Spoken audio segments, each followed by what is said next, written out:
ये सब संबंध में स्वच्छ भारत मिशन के तहत एक अभियान शुरू हो रहा है कि 156 घंटे लगातार सफाई अभियान चलेगा। किस तरह का ये कार्यक्रम रहेगा?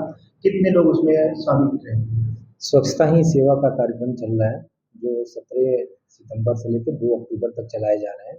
उसी के क्रम में कल हम लोग का एक विशेष अभियान शुरू हो रहा है, 156 घंटे लगातार स्वच्छता का महाअभियान।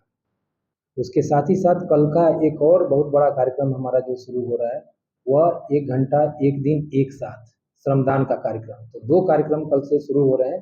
पहला कार्यक्रम सुबह हम लोग 8 बजे शुरू करेंगे, जिसमें हम लोगों ने शहर के 2 स्थलों को चयन किया है कि जहाँ पे जो कचरा वल्नरेबल पॉइंट है, गार्बेज वल्नरेबल पॉइंट, उसको पूरी तरह से रिमूव करने का प्रयास है, जिसमें सभी हमारे कर्मचारी और सभी हमारे सफाई कर्मचारी से जुड़े हुए जितने भी हमारे कंपोनेंट्स हैं, साथ ही साथ जितने भी स्वच्छता के हमारे उपकरण हैं, साथ ही गाड़ियाँ, वो सारे संसाधनों के साथ इन दोनों जगहों पर एकत्रित होंगे। और जो अभियान 8 बजे से 9 बजे चलेगा, लगातार 1 घंटे का श्रमदान, उसमें उस स्थल के पूरे तरह से कचरा को पूरे तरह से विलुप्त करेंगे और वहाँ पे स्वच्छता का शपथ कराएंगे। और वहाँ पे हम गंदगी ना पैदा हो और ना ही गंदगी लोग डालें या ना पुनः गंदगी करें, इसकी एक मैसेजिंग और एक वॉल राइटिंग और वॉल पेंटिंग भी कराएंगे। साथ ही साथ वृक्षारोपण का भी कार्यक्रम है। 2 स्थल है, कुरुक्षेत्र का मैदान है जहाँ रामलीला हमारा शुरू होने वाला है, तो उसके पहले इस मैसेज को हम लोग लगातार प्रचारित भी कर रहे हैं। उसमें जन भागीदारी को हम लोगों ने महत्वपूर्ण रूप से जोड़ रखा है, जिसमें रामलीला कमेटी से के साथ-साथ हमारे एनजीओ से जुड़े हुए हमारे बंधु और नॉलेज पार्टनर भी हैं। साथ ही साथ हमारे सफाई कर्मचारी भी, इस पूरे संबल क्षेत्र के वार्डों के सफाई कर्मचारी भी उपस्थित रहेंगे। प्रॉपर ड्रेस और इक्विपमेंट के साथ सभी उपस्थित होंगे और 1 घंटा श्रमदान करके उस स्थल की पूरी तरह से सफाई करेंगे। दूसरा जो हमारा मुख्य स्थल रहेगा, वह हमारा हयात नगर क्षेत्र का रहेगा।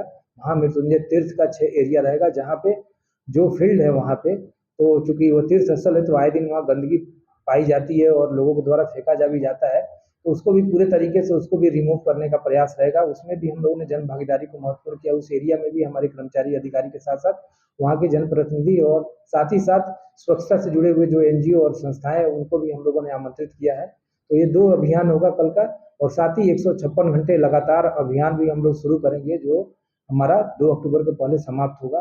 तो इस अभियान के अंतर्गत शहर के वार्ड से लेके, कमर्शियल एरिया से लेके, पब्लिक प्लेसेस से लेके, घाट से लेके, मंदिर से लेके, टॉयलेट से लेके, यूरिनल से लेके 156 घंटे लगातार ये चलेंगे। नाइट शिफ्टिंग भी रहेगा।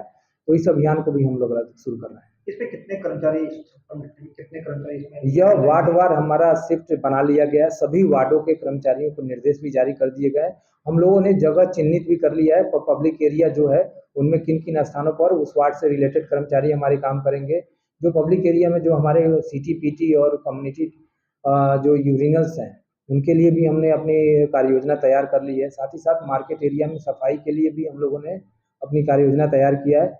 और वार्डों के अंतर्गत जो काम होने हैं, चाहे वो रोड पे सीएनडी वेस्ट का मामला हो, चाहे हमारा हॉर्टिकल्चर से जुड़ा हुआ मामला हो, चाहे पार्कों में गंदगी का मामला हो, तो सारे ऐसे कंपोनेंट को हम लोगों ने तैयार कर रखा है कि जहाँ पे हमारी गतिविधियां लगातार ये चलेंगी, जिसको हम लगातार लाइव मॉनिटरिंग भी करेंगे और सोशल मीडिया के माध्यम से उसका प्रचार प्रसार भी करेंगे और सभी को जोड़ने का प्रयास करेंगे। सभी इस अभियान में जुड़े और शहर को स्वच्छ और सुंदर बनाने में योगदान दें।